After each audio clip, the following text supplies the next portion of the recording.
ऐका एक गोष्ट लक्षात घ्या. माझी सगळ्यांना विनंती आहे, कधी ऐका माझी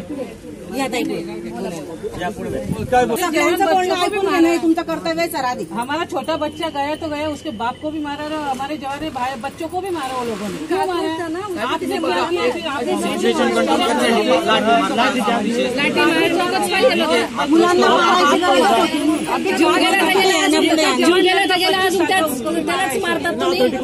बच्चे के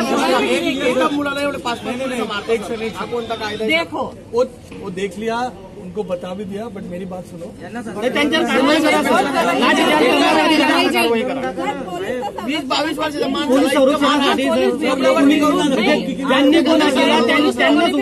किया. अपन पुलिस लोग काय के लिए थे? जवानों की सेवा करने के लिए. उनको मारने के लिए रहते क्या? फिर ये लेडीज पुलिस को भी मारा, बच्चों को भी मारा.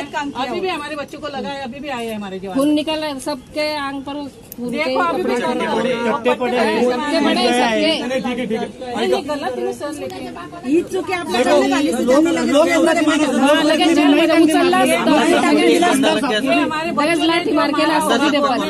सामान्य जनता जाने को नगर सेवक है, उनको मारा है. हमने गवर्नमेंट सर्वेंट है ना.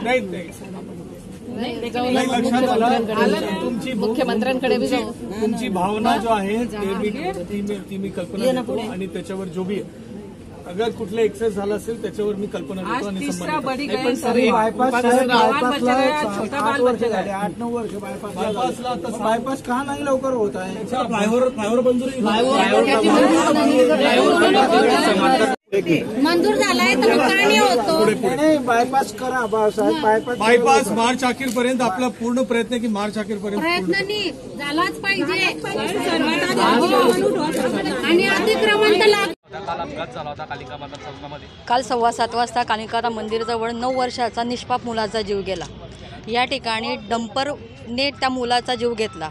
वास्तविक पाहतात तो रस्ता वर्दळीचा आहे, रहिवासी एरिया आहे. त्या ठिकाणी अवजड वाहतूक इतक्या फास्टमध्ये जात होतं की त्या याच्यावर नियंत्रणसुद्धा नव्हतं.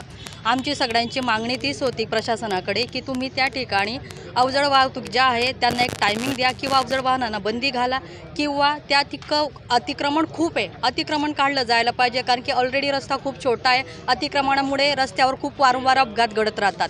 सिग्नल बसायला पाहिजे आणि स्पीड ब्रेकर बसायला पाहिजे, ही आमची मागणी. वारंवार अशा घटना घडायला नाही पाहिजे. त्यामुळे आम्ही प्रशासनाला निवेदन दिले की याच्यावर लवकरात लवकर ॲक्शन घ्यायला पाहिजे. आणि जर ही ॲक्शन नाही घेतली गेली तर आमचं सगळ्या महिला वर्गाचं म्हणणं की आम्ही पुढची तयारीला CM साहेबांकडे निवेदन देऊ. याचं गेल्या 3 ते 4 दिवसामध्ये या ठिकाणी 3 बळी आतापर्यंत गेलेले आहे, मात्र अद्यापपर्यंत ठोस कुठलीही कारवाई करण्यात आलेली नाही. कुठलीच कारवाई करण्यात आली नाही. काल वास्तविक पाहता गेलं त्या ज्या बाळाचा अपघात झालेला होता, जो मृत्युमुखी पडला, त्या वास्तविक पाहायला गेलं तर पोलीस प्रशासनाने सुद्धा त्यांचा आक्रोश खूप होता, तरी त्यांच्यावर लाठीमार करण्यात आला. हे कितपत चुकीचं आहे?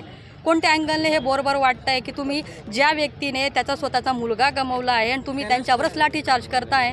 हे सगळ्यात चुकीचं या ठिकाणी. तर आमची विनंती ती पण आहे की पोलीस प्रशासन आमच्या सुरक्षेसाठी राहतं. त्यांनीच आमच्यावर लाठीचार्ज केला तर कोणाकडनं अपेक्षा करायला पाहिजे?